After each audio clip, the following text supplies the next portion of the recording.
రాయచోటిలో మార్చి 4వ తేదీన వీరభద్రస్వామి ఉత్సవాల సందర్భంగా ర్యాలీ నిర్వహిస్తున్న హిందువులపై దాడి చేసిన వారికి పోలీసులు వత్తాసు పలుకుతూ అన్యాయంగా హిందువులపై లాఠీచార్జీ చేసి అక్రమ కేసులు పెట్టడాన్ని నిరసిస్తూ విశ్వ హిందూ పరిషత్ ఆధ్వర్యంలో ఏలూరు కలెక్టరేట్ వద్ద పెద్ద ఎత్తున హిందువులు ధర్నా నిర్వహించారు.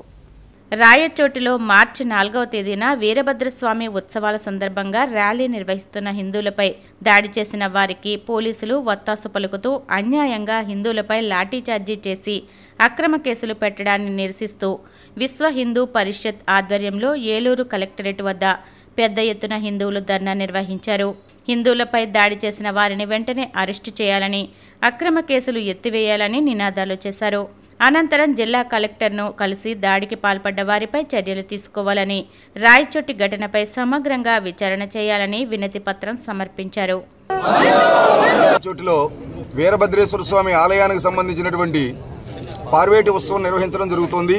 ఈ నిర్వహణకు సంబంధించి, ఉత్సవానికి సంబంధించి పోలీసు శాఖ నుంచి అన్ని అనుమతులు తీసుకుని స్వామివారి యొక్క ఉత్సవ ఊరేగింపు నిర్వహించుకుంటున్నారు హిందువులు. ఆ మార్గం ఏదైతే ఉన్నదో ఆ మార్గంలో వెళ్తున్నటువంటి ఈ ఉత్సవానికి ఈ రోడ్డుకు పక్కన ఉన్నటువంటి మసీదు నుంచి ముస్లిం మోకలు వచ్చి స్వామివారి మీద దాడి చేయడానికి ప్రయత్నం చేసినప్పుడు పోలీసులు నచ్చజెప్పి వారిని నెట్టివేయడం జరిగింది. ఆ తర్వాత యాత్ర ముందుకెళ్లింది, పార్వేటి మండపానికి వెళ్లింది. అక్కడ పూజాధికృతులు పూర్తి చేసుకుని తిరుగు ప్రయాణం అవుతున్నారు స్వామివారు.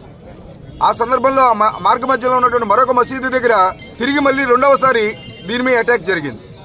మొదటిసారి దాడికి ప్రయత్నం చేశారన్న విషయాన్ని తెలుసుకున్నటువంటి పట్టణంలో ఉన్న హిందువులందరూ కూడా రక్షణగా పార్వేటి మండపానికి చేరుకున్నారు. అక్కడి నుంచి స్వామివారిని జాగ్రత్తగా ఆలయానికి చేర్చే పనిలో ఉన్నటువంటి హిందూ బంధువులందరూ కూడా ఆ మసీదు దగ్గరకు వచ్చాడు. ఒక్కసారి దాడి చేయడానికి ప్రయత్నం చేసినప్పుడు నిలువరించే ప్రయత్నం చేశారు, స్వామివారిని భక్తుల్ని కాపాడుకునే ప్రయత్నం చేశారు. ఆ సందర్భంలో పోలీసులు ముస్లింలు ఒకవైపుకి, హిందువులు మరొక వైపుకి మళ్లించి దాడి జరగకుండా ఆపే ప్రయత్నం చేశారు. ఈ విషయంలో అక్కడ వరకు పోలీస్ శాఖ వారు చేసిన దాన్ని విశ్వ హిందూ పరిషత్తు అభినందిస్తున్నది. కానీ అక్కడి నుంచి పోలీస్ శాఖ వారు తీసుకున్న నిర్ణయం చాలా చట్టవిరుద్ధంగా, లోపభూయిష్టంగా ఉన్నది, పక్షపాత ధోరణిలో ఉన్నది.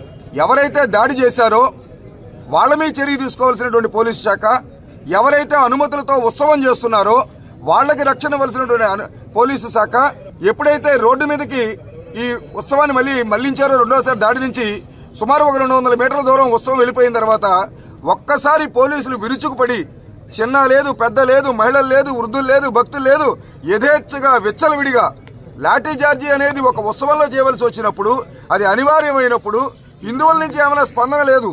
హిందువులు ఉత్సవం మాత్రమే చేసుకుంటున్నారు అనుమతితో. అటువంటి సందర్భంలో భయపెట్టే ప్రయోగం చేయొచ్చు తప్ప విచ్చలవిడిగా 100 మందికి పైగా హిందువులు, వృద్ధులు, మహిళల మీద చర్మం తేలిపోయే విధంగా అంతలా లాఠీ చేయవలసిన అవసరం ఏమొచ్చింది?